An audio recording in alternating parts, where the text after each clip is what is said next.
جو بھی دورہ ترجمہ قرآن ہم ابھی سماعت کر چکے ہیں پیچھے، ایک بات پہ بہت فوکس کیا جا رہا ہے، اقامتی دین۔ تو بہت ساری دینی جماعتیں بھی یہ کام کر رہی ہیں، بہت سارے جو ہے نا چھپی اور ڈھکی بہت سارے لوگ یہ ہے۔ شبان کا کیا دعویٰ ہے کہ، اور دوسری کے ساتھ منسلک ہے کہ آپ لوگوں کی عمرانی جو فکر کا بھی تھوڑی دیر پہلے ذکر ہوا تھا، وہ اس کو کیسے لنک کرتے ہیں آپ اس نظام کو تبدیل کرنے میں؟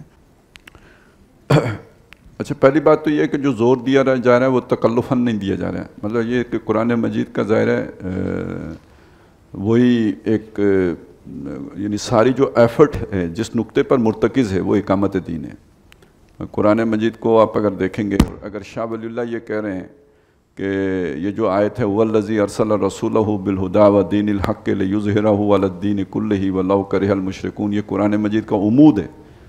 تو اس کا کیا مطلب ہے کہ باقی سارا قرآن مجید کے مضامین در حقیقت اس آیہ مبارکہ کو فوکس کر کے اس کے گرد گھومتے ہیں۔ ٹھیک ہے، تو جو زور اتنا نہیں دیا جا رہا بلکہ کہ جتنا قرآن دے رہا ہے۔ اب آ جائیں اس چیز کی طرف کہ یعنی اصل میں تو کئی قسم کے چیزیں آپ نے پوچھ لی ہیں مختصر سے سوال میں، تو میں آخری چیز کی طرف آتا ہوں کہ جو آپ نے زور دے کے پوچھی ہے کہ عمرانی فکر کا کیا تعلق ہے دینی فکر کے ساتھ۔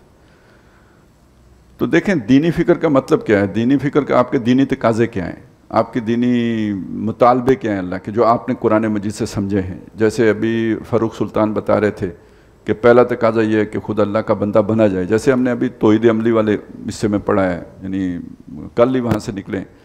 تو دوسرا یہ ہے کہ اللہ کے دین کی دعوت دی جائے، تیسرا یہ ہے کہ اللہ کے دین کو قائم کیا جائے۔ یہ آپ کے دینی مطالبے ہیں، دینی فرائض ہیں۔ آپ نے ان کو پلے باندھ لیا ہے تو یہ آپ کی دینی سوچ ہے، یہ آپ کی دینی فکر ہے۔ اب اگلا معاملہ یہ ہے کہ اس پر آج کے دور میں عمل کیسے ہوگا۔ عبادت والا تو وہ جوں کا توں رہے گا، لیکن اب آ گیا بات تبلیغ والی۔ تو حضور کے دور میں تبلیغ ہوتی تھی زبانی، مل کر، خط لکھ کر، پہاڑ پہ چڑھ کے وہ یا صباحہ کا نعرہ لگا کے۔ آج کے دور کے تبلیغ کے ذرائع بالکل بدل گئے ہیں، جلسے ہوتے ہیں، ہم آڈیٹوریم میں بیٹھے ہوئے ہیں، شادی ہالوں میں ہوتے ہیں پروگرام، اس سے آگے جناب یہ جدید آلات کا استعمال ہے، میڈیا کا استعمال ہے، سوشل میڈیا ہیں، اخبارات ہیں، ریٹن جو آپ کا جو مٹیریل ہے، یہ ساری جدید چیزیں یہ حضور صلی اللہ علیہ وسلم کے دور میں نہیں تھی۔ اب ان کو دین کے اس مطالبے کے لیے استعمال کرنا یہ آج کی سوچ ہے، یہ دین کی سوچ نہیں ہے۔ تو اس سوچ کو ہم یہ کہیں گے کہ یہ ہماری آج کی حالات کے مطابق ایک ہم نے اس تبلیغ کے فریضے کو ادا کرنے کے یہ طریقے نکالے۔ آگے چلیے، اس سے زیادہ مشکل مرحلہ آ جائے گا۔ وہ یہ ہے کہ حضور صلی اللہ علیہ وسلم کے دور میں ایک سیاسی نظام قائم کیا گیا، ایک معاشی نظام قائم کیا گیا، ایک سماجی نظام قائم کیا گیا جسے ہم اقامت دین کہتے ہیں۔ ٹھیک ہو گیا؟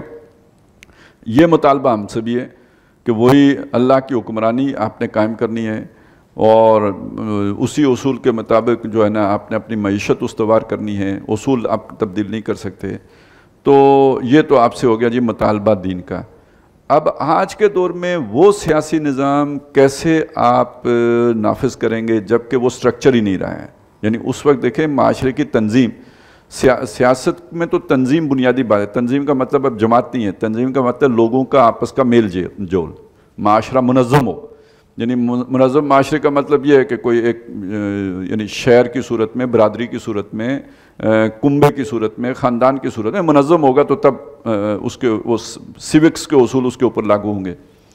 تو اس وقت معاشرے کی تنظیم کی صورت یہ تھی کہ خاندان کا ادارہ بہت مستحکم تھا، اس سے آگے برادری بن جاتی تھی، برادری کے اوپر قبیلہ بن جاتا تھا، قبیلے کا جو چیف ہے وہ اس کے تابع ہوتے تھے، کوئی اس سے باہر نہیں نکلتا تھا۔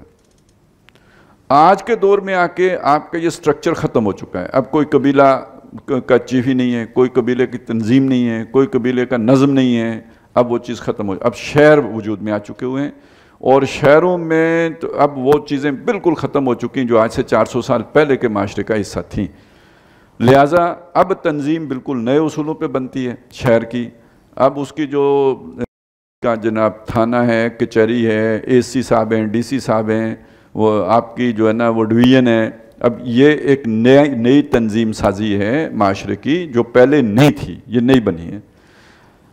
اسی سے اوپر چلے جائیں کہ پہلے آپ کے ہاں جن سے مشورہ کر کے آپ حکمران بناتے تھے وہ کون لوگ ہوتے تھے؟ وہ بنے بنائے لوگ ہوتے تھے جن کو آپ کہتے تھے کہ جی یہ فلانے قبیلے کا سربراہ ہے، جس کا مطلب یہ ہوتا تھا اس سے مشورہ کرنے کا مطلب پورے قبیلے سے مشورہ کر لینا ہے۔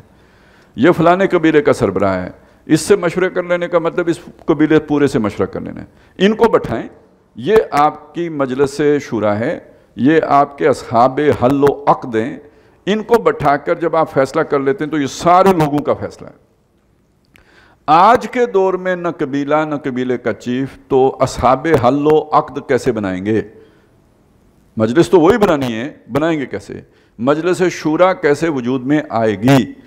اب یہ جو ماڈرن ایج میں آ کے اس کے طریقے نکالے گئے ہیں جو فارمیٹ کرنے کے، تو اس میں اب الیکشن ہے، تو آپ کو وہ بھی مسلمان مل جائیں گے جو کہیں گے الیکشن حرام ہے، کہ نہیں ملتے؟ مل جاتے نا۔ تو اب یہاں سے آپ کی عمرانی سوچ، جسے آپ یہ کہیں کہ دین کے اس حکم پر عمل کرنا آج کے دور میں کیسے ممکن ہوگا، اس کو جو آپ حل کر کے پیش کرتے ہیں تو اسے آپ عمرانی سوچ کہتے ہیں، یہ سوشل تھاٹ کراتی ہے۔ تو جو آپ کے دین کے مطالبے ہیں وہ تو آپ کے ہو گئے دینی سوچ، لیکن اس پر آج عمل درآمد کیسے ہوگا، یہ ہوگی آپ کی عمرانی سوچ۔ اور عمرانی سوچ کے بغیر دینی سوچ دے دینا، ایک آدمی کو یعنی اس کے اندر آپ نے انرجی بھر کے اسے ڈائریکشن دیے بغیر سٹارٹ کر کے چھوڑ دیا، اب اس نے جا کے کہیں نہ کہیں وجنا ہی ہے، جیسے کہ آپ نے پچھلے 10 سالوں میں 20 سالوں میں لوگوں کو وجتے دیکھا ہے۔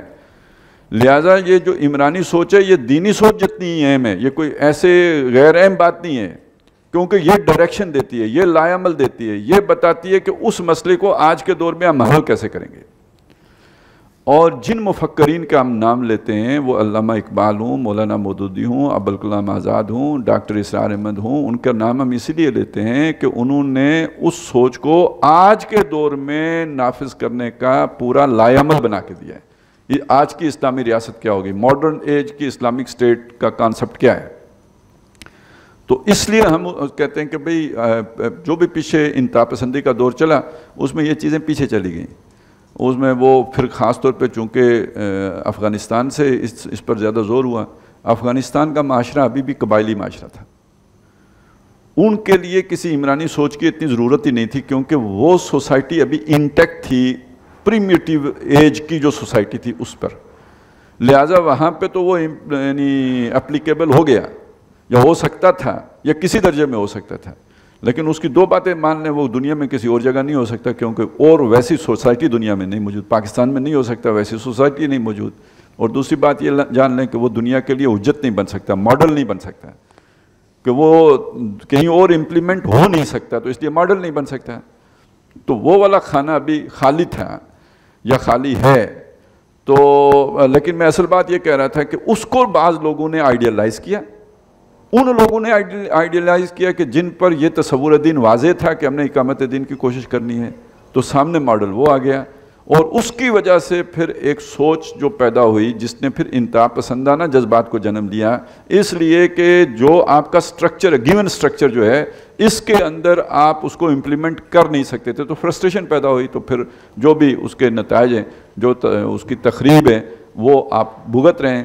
تو اس کا اصل میں جو ضرورت ہے پازیٹیولی جو چیز لوگوں کے سامنے رکھنے کی، کہ ایک ماڈرن سوسائٹی کے اندر یا ماڈرن اسٹیٹ کے اندر آپ دین کے ان اصولوں پر کیسے عمل پیرا ہوں گے، اور یہ کیسے کے لیے ہمیں کوئی تردد، کوئی محنت نہیں کرنے کی ضرورت نہیں پڑی، یہ ہمارے پاس آلریڈی کیا کرایا موجود تھا، لیکن نیگلیکٹڈ تھا، اس پر لوگ نظر انداز پڑا ہوا تھا، جو لوگ اس کے آنر تھے وہ بھی اس پر جو ہے نا توجہ نہیں دے رہے تھے، تو ہم نے اس لیے پھر اس سوشل تھاٹ پر اس عرصے میں زیادہ زور دیا ہے۔ سبحان اللہ والحمد للہ ولا